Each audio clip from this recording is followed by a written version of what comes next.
le sunga fa ia si tangata ba ta mo lasi le ai nga lai nga fina le lai nga ba lasi ya plan pa ia le mo ia fisu nga le la wa sa o loi oi i New Zealand au kilan pa pena ona sa fu foi na te fita tano ne tamari e ese pese na ia tu sia man le pese ia wa han foi hano ma fo fa wa fa pese o fisili pe ia poleale la nganga na ia tu sia pese pe folinga mo ia se fi au ta ua o lo ia mo ta tu fu tangata sa mo pe fu sa noia Akenese tamatai taposa por tamatai saya Agnes Faleonu e fai mai ese sa mo ese mai sa mo ia tunu malalan ele te vai tu foi nele de tu singa le pese dia e mania la fa mtala me naia e lona lava fonga malo le tunu ana no fia patu la le pesilina e na te talitonu fa pe o te fie to te le fitanga te e fie iai ai ngata na o lo ia fe auta o lo muri mai ai na o ia fo lo fa pena na ia lo le tu nanga ni te minne ia le lo so ta sa o la vai au kinani io le fianga da apostolo si tangata si te seni Ellen Pans Mike pa mole lava te fenta mal peselea ale sunga ia si tangata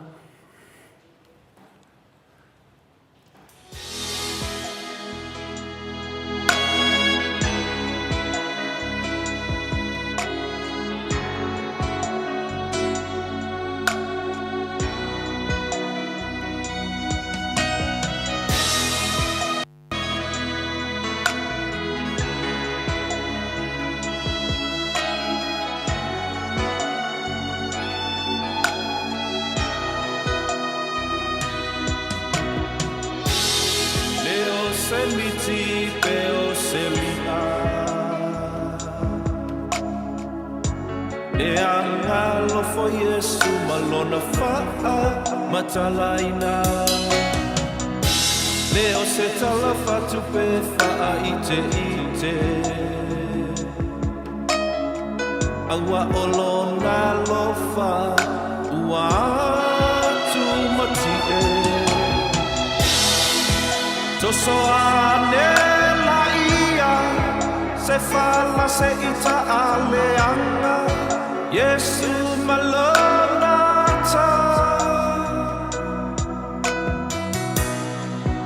Ole Agaalofa Mamana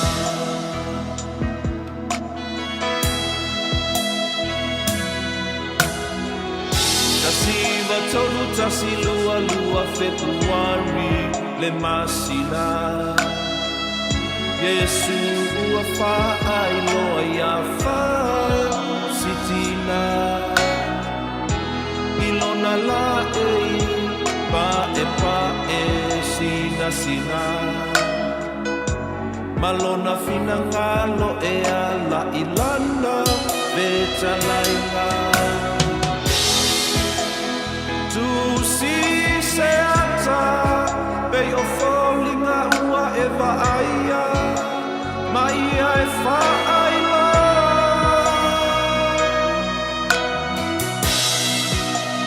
Lalo la ni Atua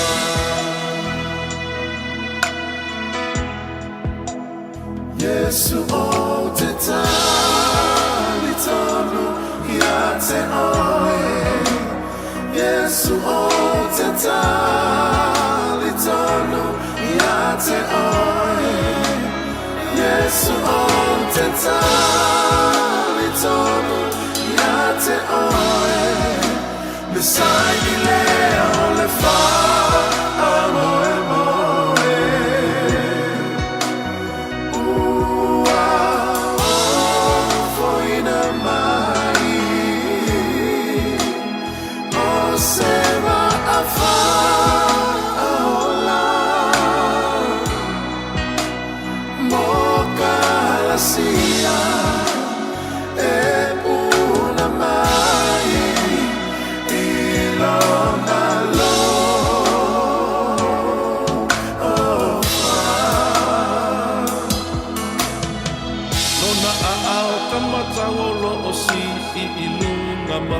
Manuia Au le isi ilona I tumaso e na tutu ia O ave e lua o le pa e male mumu O le toto ma le vai tātou te ola mamana loai Ai amu ia I lātou O le nei wha malu malunga O te pui pui mai I le toa salo tamā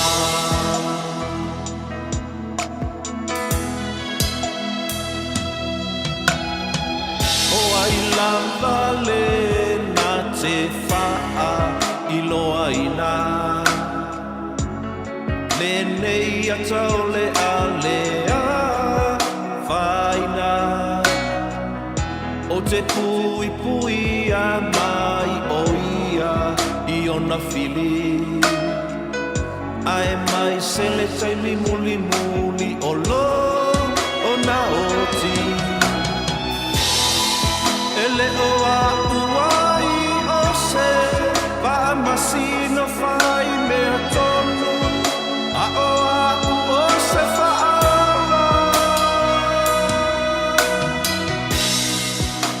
Agaalofa Mamana Iesu o te tali tonu Ia te oe Iesu o te tali tonu Ia te oe Iesu o te tali tonu Ia te oe Besai ni lea o le wha A moe moe Ua o foina mai O se wa a wha a ola Mo kalasia E puna mai I lona lo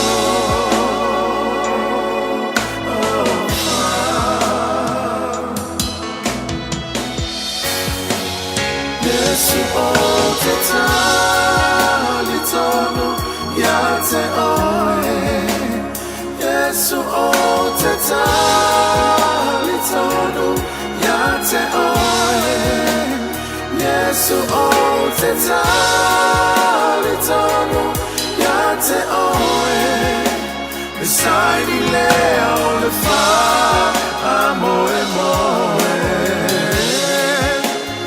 Ua o foina mai O se va a wha a ola Mo kalasia E puna mai I lona lo O wha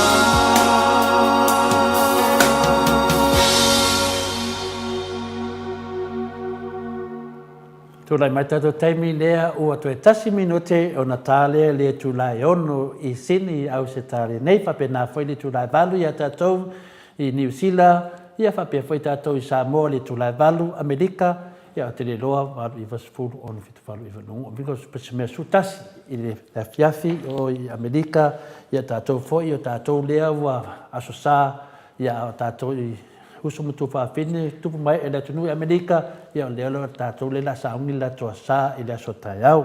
Whapena whai Amerika sa mua.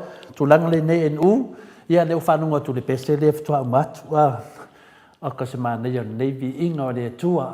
Mese la wape ise me le whautu iai o Iesu le Agaalofa, po Christina fua I pe na wawai atu imo whanunga i upo nei pese. A leo walunga lenga whatu pese. O le sa whatuina nei pese. Ma o ia fwelo whapena na dea mai matangata lo etinga le pero whaatino inga ia le nganga o pese. Pata se foi, se wasile toi, pe ia olo na whale tua, ia polo na tausi foi, ia polo na ainga. Aira le si le au tafa, temi nei, le wanunga lenga le talainga ia si tangata, po le sunga foi ia si tangata, Alan Barnes, ia faapena ona faatasi me tatou pokalame e tusa foi ma le valaulia a Toleafoa o le valaulia foi na o le tatou au pokalame nei aso faatalofa atu lau talaiga si tagata Toleafoa manuia i lau afionga Toleafoa lau afionga le tapa au faasina tupu e meso le afionga i le faletua ia ilinga noa i nuu ia o lea ua mai mo foi le mamanu o le tunu so se itu e fia nela o langi ia faapena foi tatou kou FM Samoa ia atatanoa ia le pese le ngata i lau fofongaina ia a le nganga le pese te vai atu o le matua pa ia nei pese ia e whaalongonongo foi le mamanu le tunu te ita ia sa tale pa ia e tasi ia lava ku o mo foi ka ika whaamongianga nei pese e mawhai si tangata o le te vai atu ia le mele tusi mai lalo e tusi mai le ato Iesu na Agaalofa ia sa wai foi ma le whaupunga le ia na Jesus trust in you ai le ngata foi lea na e ta ua foi o le afe i vasi lau torsu matasi le aso lua o Februari afe vasi lau torsu matasi e ma whai ana e whamatalaina mai le anganga foi o le nei pese ia na matonei si matofisiri whamole mole lava si tangata ua lelei whaakutai lau afionga mo le whaasili ai tati le i o le fasili Toleafoa e tāliwa ai po e ale le whaafonga tāpua i a Samoa whaafonga i le nei vaenga o le aspo i o le li o te o whaalofa ma whaatalofa atu i lau pita whaafonga mai Samoa ia e mese le vasenga tuistusi o le Maota o Samoa Viiga o le Atua o pa i o Samoa ua e pai fata ma faa e mua fale. Lea na tau noa iaia lea fionga i le tausala ia pol faletua ia aio nuu. Ao se tau fafui ua maea ona ta ele mga vai. E mai lava ili mata ili oso e aile la. Se ia pa ea le si ua fanua e ngase iaila na ta minosanga. O te iaila se langona ma le manatu ia o le a ule toe ta ele pisi nei ua lava matutoe le saunoanga ma le whapeiroa inga ia ale piongo le whalitua tātou se e whatasi ai i le nganga whaloalo o te ofualofa ma whatalofa atu Samoa e whamalulua tu foi pe a whaiua e le tusai malau whafonga ia se tā noa atu ia ui lea ia e mawarunga lama le tā ofi ia o le vasenga tuse mesa Samoa whaafonga ia o tangata malama o le Atua. Ai mo le whaafisili Toleafoa. Ma naia tele le whaafisili o isa wa mata sa umana o te a mata ai o le saini le nalo le ato Iesu. O Iesu o te talitonu ia te oe. O le ki atoa le o le whiaure nei o le Agaalofa Mamana. O lo tali tonu. Pamai ai Iesu ia sangata Faustina i lesi la whairoa inga whamai. E sili atu na manua lo fina ngalo i tangata le tali tonu. Nai lo le tangata e angasala. E o maonga ma tautia ia saunoanga Iesu. I la fetalia inga maleneita mai tai kapousa. O le mafuanga no manao ai o te a mata ile.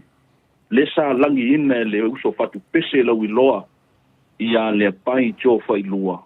E peio se ata na sa auto mawhai e momori ei fe au mo ina tau o lo sila ma whaponfonga. E peio fōlinga o leo te tā lai atu.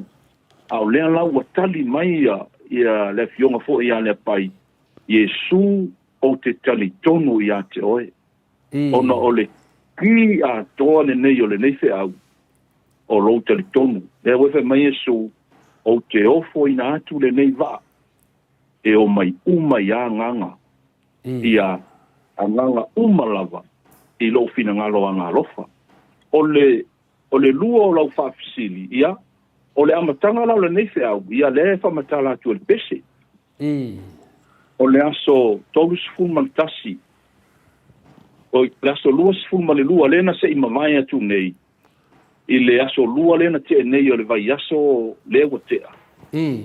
Na toa iai le iwa sfuma tasi tau sanga talu le nei au na whaai loa iai Iesu ia sangata Faustina i to tonu o lona potu. O le whaupunga lai sau le tusi o le taimi o le afiafi i le panga noa o iai le neito mai teisa na whaafua se iai o na whaali tino ai Iesu i le ata la lea na tau sila iai. Nea ngana pe talai e lo Iesu tusi vaainga ia e te vaai iai. O na saini le ilalo upu ia. Iesu o te talitono ia te oe. Ia ona e whaasala lau lea i le lalorangi atoa e le o whaapito la le nei au. Mo le e kalesia.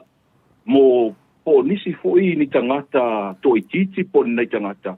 Le ai ono o whaapito au ngafa lama le whiau le nei. Mo le lalorangi atoa. Wa lalorangi na maliwa Iesu. Wa uma o na whaatau i tātou e lona toto. Ia po se tali whawe atu nā Toleafoa. I le amaka ina o le tā whaatalutalo noanga ma le ananga whaanoalo. Tai lava. Lea e te tā ua i le pese lea. Ma la ngona fo i lea na e whaasoa maisi tangata. Whaapea e te lea whaina o le whingalo pa ia a Iesu. Ia po le whingalo pa ia le atua. Vau le atua lava o Iesu lea o totas pa ia.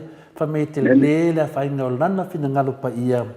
I le tangata i le tali tonu nai leo le angasala. Po le sao lea? Tangata angasala. Sao lele lama Toleafoa. Mwhaina e whalau te le ina tu langa lea?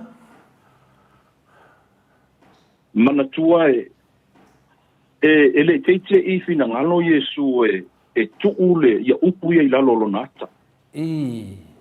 Na fi e sila o Iesu na te sila fia na nafi o nei maenua. Na fila fia le nei a Iesu e iai ata ngata e te e le whiau le nei. E iai tangata e le talitonu. Na maafu ai o na whapea Iesu saini lalo upu ia. Iesu o te talitonu ia te oe. Sila fia Iesu me uma. E o anga i le amatanga o le pese na e o te whapea e leo se miti pe o se lia. Palanga e o e tu lou lava nise o le kalesia. E o ai nise le talitonu. E iai le langona foi le o le vaainga whātangata. I loo talitonunga a tātou whesiri loa o ai le tivai mersi. O ai le Agaalofa Mamana o Iesu. E le o apostolo. E le o tangata o nai tu tonu o le whiau. A o Iesu o ia lava o le finangalo Agaalofa. O ia o le Agaalofa Mamana. O se tali atu lea Toleafoa. Tai lava mo tali malama pe o fōringa mai finale le pesidi lena batu. Ia pe finale o te lele whainga le finangalo pa ia o le tātou ni whaola. I le tangata le taitonu, ia nāru tangata angasala pe se whaamenganga nāna batu le pesidi. Lea la e batu e matauli e whaia mātou, tele mātou ia, mātou te halofa ia Iesu. Ia, te halofa, lea whaina pesidi mai ia whina ni Iesu, ia whini whi Iesu i lau soo, ia pe telu, ia te halofa ia te oe, te halofa ia tita. Te anwhati Iesu, a whai mai lawa te halofa ia te oe. Ia, lea lana whai mai leo Iesu, ele vin whaatonu moa, ia tu langa finale ne mai tau atu putu nanga na pe fōringa mai na ma le te lera fi au ta ua ia whaafonga le maru le tunu e le isia ngā e te alofa ia Iesu pe ai le talitonu ia Iesu o sao lea? Sao le lei ato le fōa. Nongo vinga la ia sao no mai. Ia o lesi vaenga o te fiatala noa ai. O le taimini nei foi mai Iesu ia Faustina, o le taimini nei o lo Agaalofa. Na o watua perfecta yaso ana mua. O le taimini nei, o le taimi o lo Agaalofa. E pei o le fina ngaro la valeo Iesu na mai na mafua ia o na utusi ina le nei pese. mai Iesu o kalasia o te avatu ia te oe le nei ata. E le mo na oe. Ai mo isi tangata umalama. Ia pe ia o lesi ana saunoanga na va na e ia le va e ngole Palestia. E anga I mai lona I tu masoe le toto ma le vai. E saula su sulu mai ngai le Palestia. Ona su sulu atu le le lalolangi. E pe o lona le nafi na ngalo. Ia awane muta ai e pe o le whanau ta inga lava le na. I loo to finga wha apostolo. I awane muta te umolo wa inga whiau le nei. A ia o atua. Tu sape le o le afo I se whalongona ma se fina ngalo nisi o nai o tātou tangata. A o leo mo moli le whiau e pe o le tala I apanga malie. I le pe o le tala I le pe ma vai tangutu. Toleafoa. Bo I le dei. Ia Toi dua nai fasili ia. Toi ton fasili. Pena le a si tangata. Ia, se te ula chile fasili babela fasili. O ai le te lo to rua mai le foina le pese dia. Le te vai atu pese fai fe au ia se tas le po le ia sa no mai. O le sunga na ia le pai to fai lua. Ia, le pai na le Ia, le lau I loa I pese voile o le taunga apu. Ia, malo lava. Ia, lava. ma te lava o ana kaspo ma na pese whale anganga.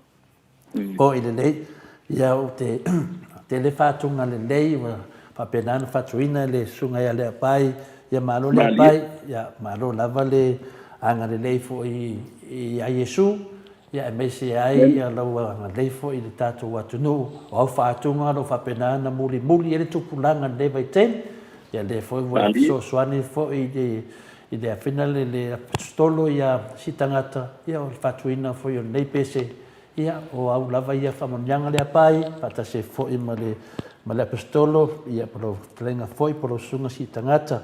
O le tūlanga lea nei le whiau tāua lea lena le whatua foi se pese mua ua lolo umai le langi. A lea wai whaia nei pese ona o lo tautua I le tūlanga o Iesu lea ngā lofa, ma lo tantununga na whenei pese.